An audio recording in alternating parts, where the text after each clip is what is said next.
ሰላም ጤና ይስጥልኝ የተከበራችሁና የተወደዳችሁ የኢትዮ ፖስት ሚዲያ ቤተሰቦች እንደምን አላችሁ እንደ ተለመደው አዳዲስና ወቅታዊ ሰበር መረጃዎችን ይዘን ተመልሰናል በዚህ ሰዓት የመረጃ ጊዜ ወደናንተ ከመናደርሳቸው መረጃዎች መካከል አርዕስቶቹን በቅድሚያ እንንገራችሁ የእስራኤልና የኢራን ጦርነት ተባብሶ ቀጥሏል ለማመን የሚከብዱ ከባባድ ጥቃቶችም ተፈጽመዋል አሁን እየወጡ ያሉ ሰበር መረጃዎች እንደሚያሳዩት ከሆነ የእስራኤሉ ጠቅላይ ሚኒስትር መኖሪያ ቤት ላይ ኢራን ጥቃት መፈጸሟ ተሰምቷል እስራኤል አዳዲስ ጥቃቶችን ስትፈጽም ኢራን በበኩሏ አደገኛ የተባለውን ሁለተኛ ዙር ያጸፋ ምላሽ ጥቃት ተፈጽማለች የእስራኤሉ ጠቅላይ ሚኒስትር ኔታንያሁ ኢራን ከዚህ በኋላ ዋጋ ትከፍላለች በማለትም ዝተዋል የኢራን ጦር ጠቅላይ ኤታማዦር ሹም በበኩላቸው የኢራንን ሉዓላዊነት እስከ መጨረሻው እስትንፋሳችንን እናስጠብቃለን ሲሉ በቁጣ ተናግረዋል ከጦር ቀጠና እየወጡ ያሉ አዳዲስ ሰበር መረጃዎችን በትኩሱ በዝርዝር እናስደምጣችኋለን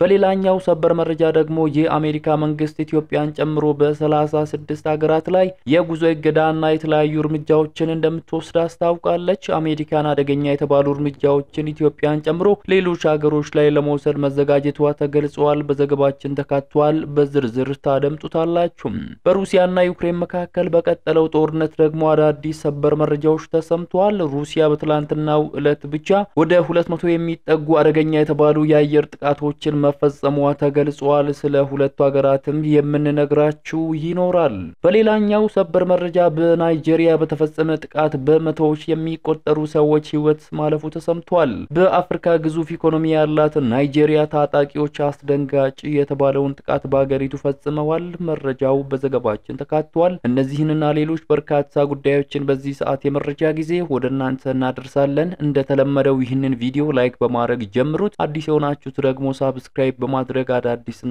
ወቅታዊ መረጃዎችን ከኛ ዘንድ ያግኙ አሁን በቀጥታ ወደ ዝርዝር ጉዳዮቹ እናመራለን በቅድሚያም የአሜሪካ መንግስት ኢትዮጵያን ጨምሮ በ36 ሀገራት ላይ የጉዞ እገዳ የመጣል እቅድ አለው ተባለ ዋሽንግተን ፖስት እንደዘገበው የፕሬዝዳንት ዶናልድ ትራምፕ አስተዳደር ኢትዮጵያ ግብጽና ጅቡቲን ጨምሮ 36 ሀገራትን የጉዞ እገዳ ከጣለባቸው ዝርዝር ውስጥ ለማካተት አቅዷል ከነዚህ ሀገራት ውስጥ 25ቱ የአፍሪካ ሀገራት ናቸው ተብሏል ይህ እቅድ ተግባራዊ ከሆነ በአሜሪካ የጉዞ እገዳ የተጣለባቸው ሀገራት ቁጥር ወደ 48 ከፍ ይላል ተብሏል አስቀድሞ ባለፈው ሰኞ ኤርትራን ጨምሮ የ12 ሀገራት ዜጎች አሜሪካ እንዳይገቡ ተከልክለዋል በማርክ ሮቢዮ የተፈረመው የአሜሪካ የውጭ ጉዳይ ሚኒስትር የውስጥ ማስታወሻ እንደሚያመለክተው 36 ሀገራት የቪዛ እገዳ እንዳይጣልባቸው በአሜሪካ የውጭ ጉዳይ መስሪያ ቤት የተቀመጡ ቅድመ ሁኔታዎችን በ60 ቀናት ውስጥ ማሟላት ይጠበቅባቸዋል ተብሏል መስፈርቱን ካላሟሉ ሙሉ ወይንም ከፊል የቪዛ እገዳ ይጠብቃቸዋል ተብሏል ከኢትዮጵያ ግብጽና ጅቡቲ በተጨማሪ ናይጄሪያ ደቡብ ሱዳን አንጎላ ቡርኪና ፋሶ ካሜሩን ዲሞክራቲክ ሪፐብሊክ ኮንጎ ጋና እና አይቨሪ ኮስት በእቅዱ ውስጥ ከተካተቱ የአፍሪካ ሀገራት ጥቂቶቹ ናቸው ዝርዝሩ የካሪቢያን የመካከለኛው ኤሲያ እና የፓሲፊክ ደሴት ሀገራትንም ያካትታል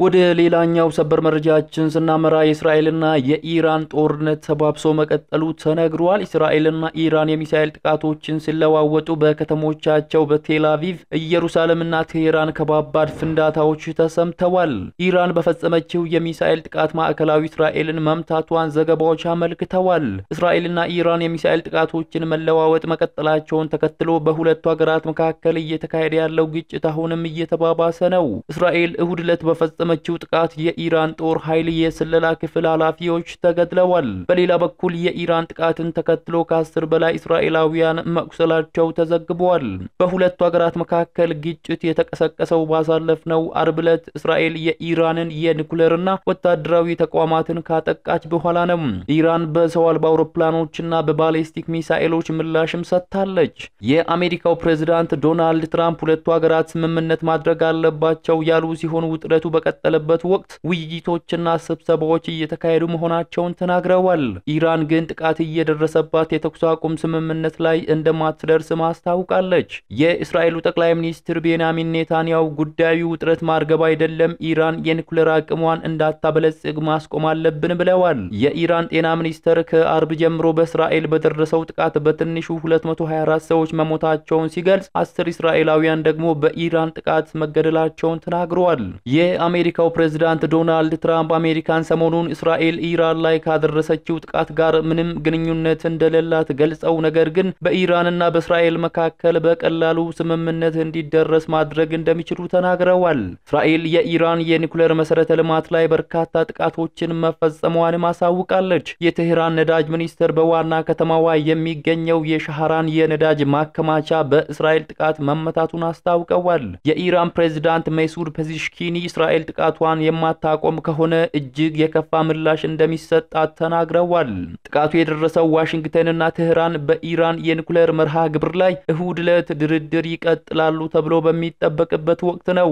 አደራዳሪዋ ኦማን ድርድሩን መሰረዟንም ተናግራለች። አሁን እየወጡ ያሉ ሰበር መረጃዎች እንደሚያሳዩት ከሆነ ኢራን የእስራኤሉ ጠቅላይ ሚኒስትር ቤንያሚን ኔታንያሁ መኖሪያ ላይ ጥቃት መፈጸሟ ተሰምቷል። ኢራን በጠቅላይ ሚኒስትር ቤንያሚን ኔታንያሁ መኖሪያ ቤት ላይ ጥቃት ማድረሷን ሀገሪቱ ይፋ አድርጋለች። በቄሳሪያ በሚገኘው የጠቅላይ ሚኒስትሩ ቤትና በሃዳራ የኃይል ማከፋፈያ ላይ የተቃጣ ጥቃት መፈጸሟን የኢራን ጦር አስታውቋል። በጥቃቱ የደረሰው ጉዳት ስለመኖሩ የተገለጸ ነገር የለም። የእስራኤሉ ጠቅላይ ሚኒስትር ቤንያሚን ኔታንያሁ በበኩላቸው ኢራን በጣም ከባድ ዋጋ ትከፍላለች ሲሉ ዝተዋል። የእስራኤሉ ጠቅላይ ሚኒስትር ቤንጃሚን ኔታንያሁ በዛሬው ዕለት ከቴል አቪቭ አጠገብ በሚገኘው ባቲያም ተገኝተው ጉብኝት ማድረገዋል። በዚህም ጠረፋማ ከተማ ኢራን ባደረሰችው የሚሳኤል ጥቃት የተጎዱ ህንጻዎችን ተመልክተዋል። ቅዳሜ ምሽትና እሁድ በተፈጸመው በዚህ ጥቃት እስካሁን ባለው መረጃ 10 ሰዎች የተገደሉ ሲሆን የቆሰሉት ደግሞ ከ200 በላይ መሆናቸውን መረጃዎች አመልክተዋል። አደጋው የደረሰበትን ቦታ ትላንት እሁድ የጎበኙት ኔታንያሁ ሲናገሩ በሰላማዊ ሰዎች በሴቶችና በህፃናት ላይ ግድያ የፈጸመችው ኢራን በጣም ዋጋ ትከፍላለች በማለት ገልጸዋል። እስራኤል ይህንን ጥቃት የጀመረችው በኢራን የኒኩሌር ጦር ፕሮግራም የተነሳ ህልውናዋ አደጋ ላይ በመውደቁ መሆኑን የጠቀሱት ጠቅላይ ሚኒስትሩ የጀመሩትን ዘመቻ እንደሚያሳኩ ማስታወቀዋል። የእስራኤል መከላከያ መስሪያ ቤት ከቀናት በፊት በሰጠው መረጃ ኢራን የኒኩሌር ጦር መሳሪያ ባለቤት እንዳትሆን ለማድረግ በሚል ዘመቻ መጀመሩን ገልጸው በዚህም ከ250 በላይ ኢላማዎችን የመምታት እቅድ መያዙን አስታውቀው ነበር። ኔታንያሁ በንግግራቸው እስራኤል ይህንን ዘመቻ የማሳካት አቅም አላት፣ ሁሉንም ኢላማዎቻችንን እንመታለን፣ ለህልውናችን አደጋ የሆኑትን ስጋቶች እናጠፋለን በማለት መናገራቸው ተዘግቧል። ኔታንያሁ ከፎክስ ኒውስ ጋር ባደረጉት ቃለ ምልልስ እስራኤል ሁለተኛ የኒኩሌር እልቂት አትቀበልም ብለዋል። ጠቅላይ ሚኒስትሩ የእስራኤል የስለላ ድርጅት ኢራን 9 የኒኩሌር ቦምቦችን ለማምረት የሚያስችል በቂ ዩራኒየም እንዳላት ማግኘቱን ተናግረዋል። የእስራኤል የስለላ ድርጅት መረጃ እንደሚያሳየው ኢራን እነዚህን የኒኩሌር ጦር መሳሪያዎችን ሁቲዎችን ጨምሮ ለደጋፊ ቡድኖቿ ለመስጠት እንዳሰበች ኔታንያሁ አስረድተዋል። የኢራን ጦር ኃይሎች ጠቅላይ ኤታማዦር ሹም በበኩላቸው የኢራንን ሉዓላዊነት እስከ መጨረሻው እስትንፋሳችን እናስጠብቃለን ብለዋል። ኤታማዦር ሹሙ ይህንን የተናገሩት ኢራን ከባድ የተባለውን ሁለተኛ ዙር መልሶ ማጥቃት በፈጸመችበት ወቅት ነው። ለሀገራቸው ነፍሳቸውን ከማይሰስቱ ጀግና ወታደሮቻችን ጋር በመሆን የኢራንን ሉዓላዊነት እስከ መጨረሻው እስትንፋሳችን እናስጠብቃለን ሲሉ ሜጀር ጀነራል አሚር ሃታሚ ተናግረዋል። የቀድሞ የኢራን ወታደራዊ መኮንን የነበሩት ሜጀር ጀነራል አሚር ለተሰየሙበት ኃላፊነትም ዝግጁ መሆናቸውን ባጋሩት መልእክት ላይ ገልጸዋል። ከቀናት በፊት በእስራኤል ጥቃት ህይወታቸው ባለፈው አመራሮች የተሰማቸውን ጥልቅ ሐዘንም ገልጸዋል። ለጥቃቱ አሜሪካ የሆነ ያጸፋ ምላሽ ለመስጠት ለሚወሰዱ እርምጃዎች ቁርጠኛ መሆናቸውን ነው ጠቅላይ ኢታማዦር ሹሙ የተናገሩት። ኢታማዦር ሹሙ አክለውም የጦር ሰራዊቱ የሚጠበቅበትን በማሟላት የውጊያ አቅሙን ለማጠናከር እንደሚሰራ መጥቀሳቸውን የሀገሪቱ የዜና አገልግሎት ዘግቧል። አራተኛ ቀኑን በያዘው የሁለቱ ሀገራት ግጭት በሁለቱም አካላት በኩል የሰዎች ህይወት ሲያልፍ የመሰረተ ልማት ውድመትም ደርሷል።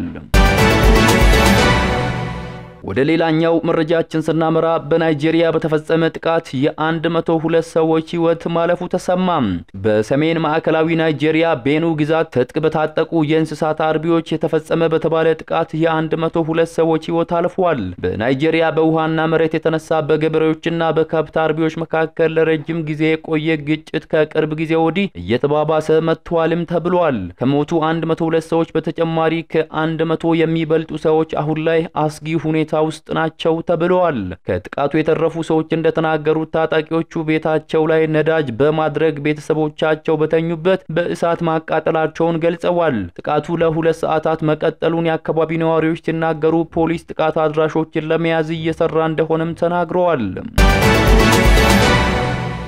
በመጨረሻም ሩሲያ በትላንትናው ዕለት 194 የአየር ጥቃት መፈጸሟን የዩክሬን ባለስልጣናት ተናገሩ።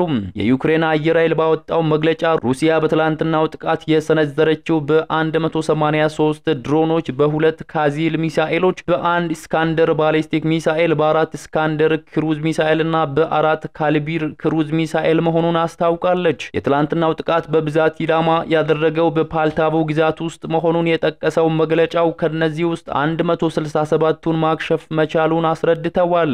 የድሮንና የሚሳኤል ስብርባሪዎች በተለያዩ 6 ቦታዎች ጉዳት መድረሳቸውንም ጨምሮ ገልጸዋል። ይህ በእንዲህ እንዳለ የፓልታቮ ግዛት ወታደራዊ አስተዳደር ባወጣው መግለጫ በትላንትናው የሩሲያ ጥቃት የኃይልና የግብርና መሰረተ ልማቶች መውደማቸውን ገልጸዋል። መኖሪያ ቤቶችና መኪናዎችን ጨምሮ መቃጠላቸውን ገልጾ በሰው ላይ ምንም አይነት ጉዳት አለመድረሱንም አክለዋል። ውድና የተከበራችሁ የሚዲያችን ቤተሰቦች ለሰዓቱ ያዝናቸው አዳዲስ ጉዳዮች የተከታተላችሁትን ይመስሉ ነበር። ሰዓታት በኋላ በሌሎች አዳዲስ መረጃዎች ዳግም እስከምንገናኝ በያላችሁበት መልካሙን ሁሉ ተመኘን።